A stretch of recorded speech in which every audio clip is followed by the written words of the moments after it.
Good morning. This is Kelly Hobart from Alpaca Direct, and I'm here with a big smile on my face because we were talking about Mother's Day. And I have so much fun with my granddaughter, Evie, that I'm sure I probably disrupted their whole house. I had this little trick that I was playing where I threw her over my shoulder and asked her if I could shake out her marbles. And she kept telling me over and over, nope, haven't shaken out all the marbles yet. And so I'd tip her over my shoulder again and then run around the house. But I had a great time. So all of you out there, I hope you had a great Mother's Day too. And were able to spend time with your children or your grandchildren like me. So it was really fun. So today I'm going to be talking about the Stitch Sampler projects. There are a ton of Stitch Sampler projects out there, and I saw some on Casapinka. One was a shawl, and I tried to copy it in a Google Doc so I could show you a picture of it, but I wasn't able to do that. I'm not as great on the computer as my hubby is, so I didn't want to disturb him because he just flew to town from very late last night and he's tired, so I didn't want to give him a hard time and ask him to do the computer stuff for me. So anyway, there is some great projects on Ravelry if you wanted to take a look at those. And then we have some on Alpaca Direct too. And I wanted to show you these little, I'm doing a shawl today, but before I show it to you, what I mean by Stitch Sampler projects are like these geology socks by Very Busy Monkey.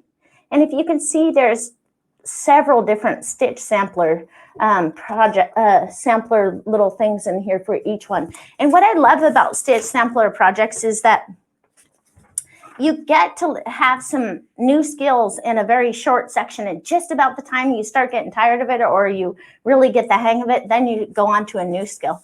And so it's a great way to learn new skills quickly. And here's the Geology Shawl by Very Busy Monkey, and you see it right here.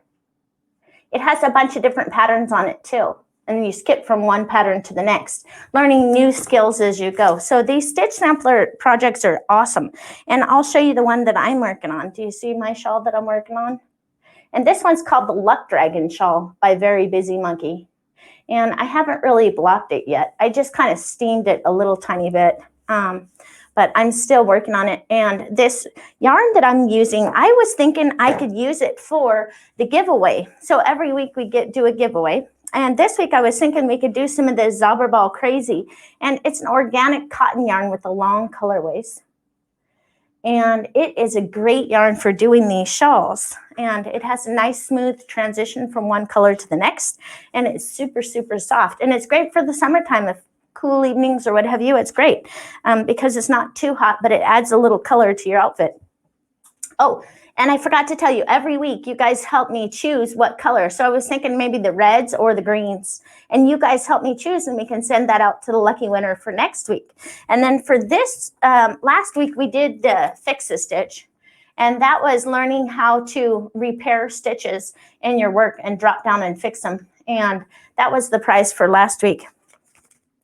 So anyway, it's totally fantastic. What I was thinking on my chart for today, I wanted to just knit across a row with you, just so that we can take a look at some twists and a little bit of cabling and what have you. And then you can kind of see how I set up these complicated charts. So it's easier for me to remember where I'm at in my work, and I don't get as confused and I don't get lost on my projects. So again, here's that shawl, and I'm just gonna zoom it along here so you can see. Do you see how nice that is? And it has edges, different patterns all the way along. So what's it called? It's called the Luck Dragon Shawl, and by Very Busy Monkey. And it's kind of Very Busy Monkey. I don't know why she calls it that, but she's great designer. She's like a mathematician or something, and she's very, very talented. So I'll take my project over here, and we can take a look and see if I can work around, and I can kind of show you what I'm doing.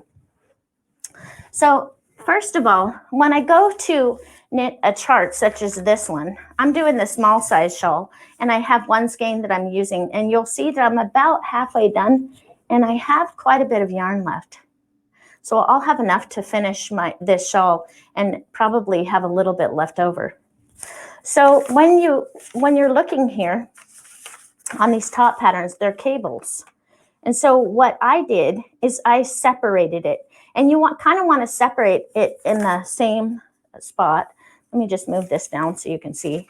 So on this one, I didn't highlight it at all because the white was differentiated between the two blue sections.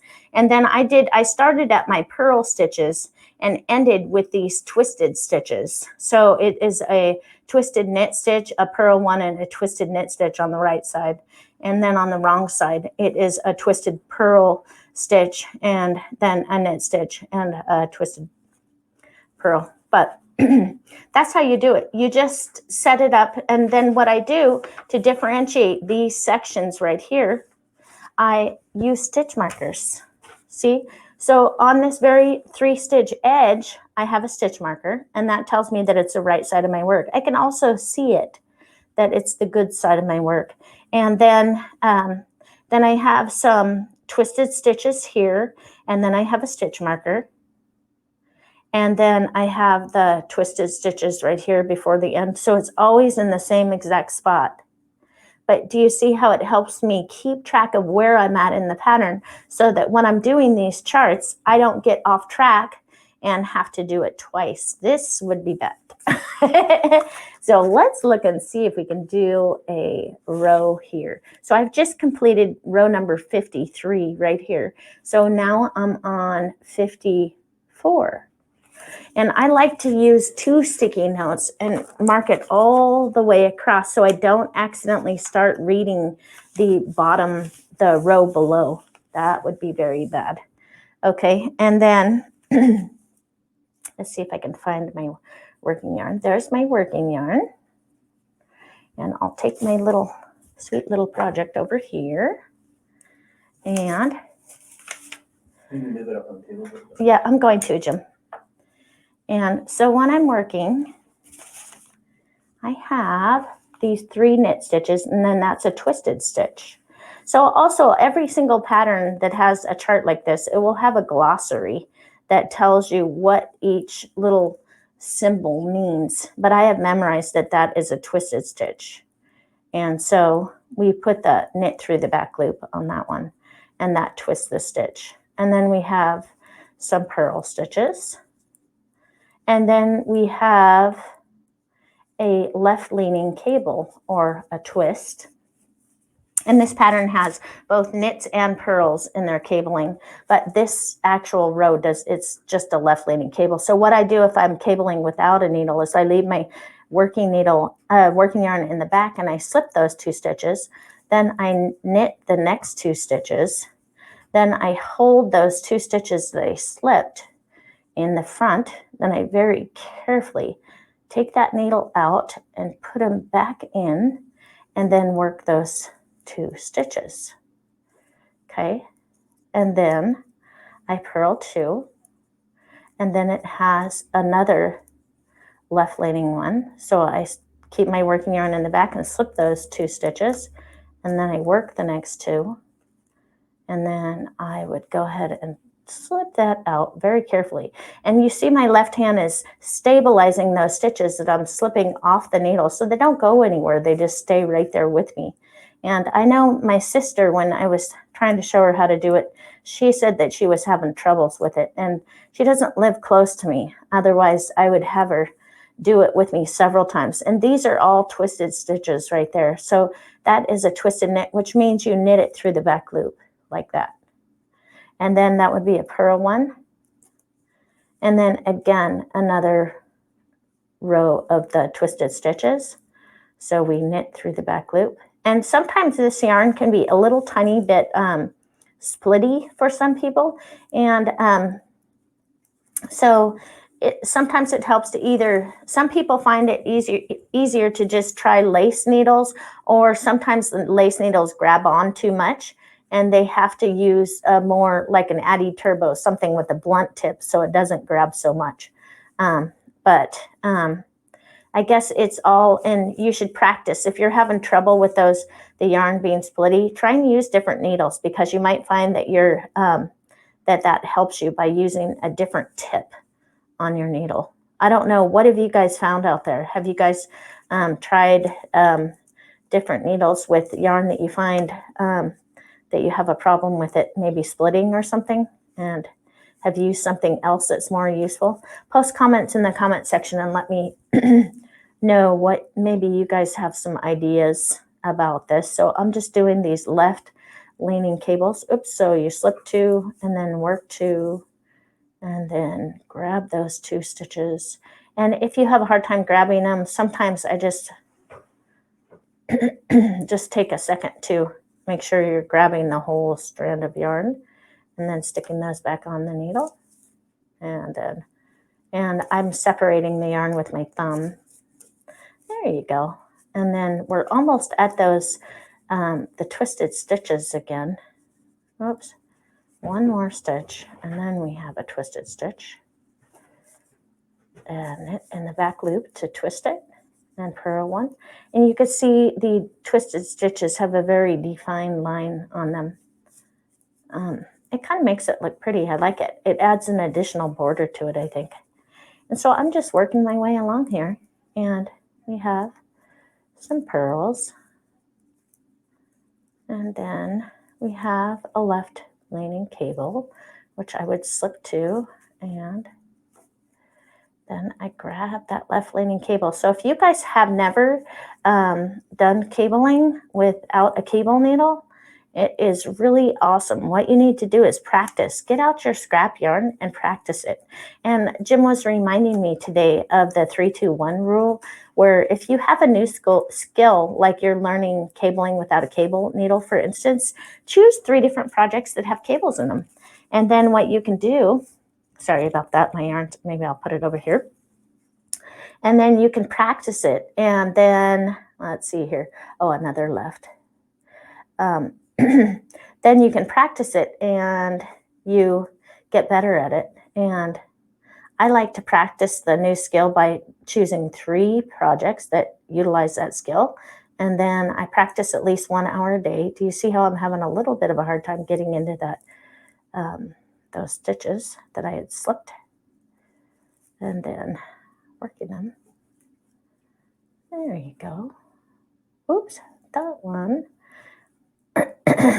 See here. There. That's better.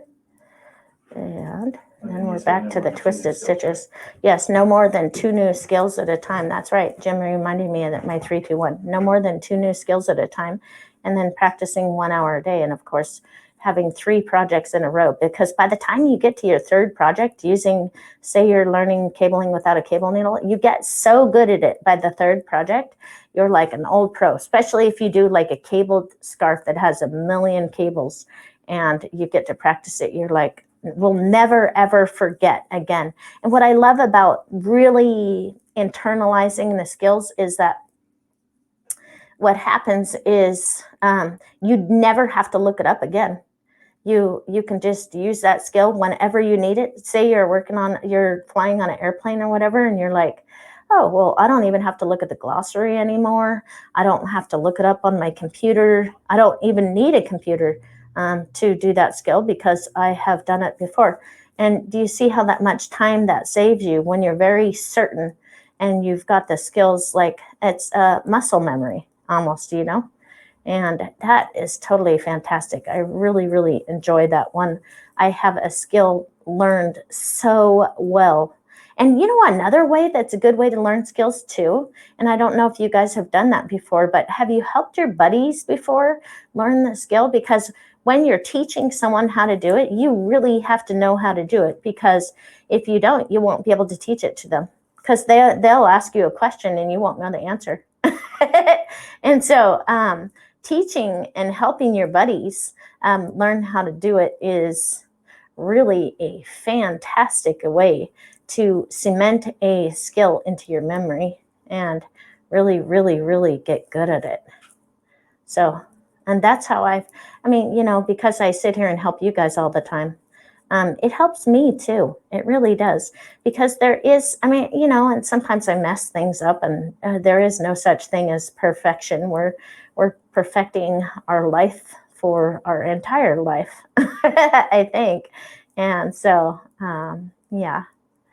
That's totally fantastic. I like learning something new. Every morning I try and search for something I'm going to learn that's new. And so here I am. You see me just knitting along across this row. And there it is. I got it. Isn't that fantastic? That's totally What are you fantastic. showing there? Yeah. What is all the It's different learning how to do the cabling. But on this pattern, that kind of, her pattern might be off, because when I'm doing this one, don't you think this needs to close all the way? Maybe she did that on purpose. You would think it would close that way and this way, but maybe she just wrote it that way because this one is down here and down here. So she probably just wrote it that way. But if you wanted to change it, you could. You could make it left leaning and then right leaning and then close it up more. But she designed it that way for a reason.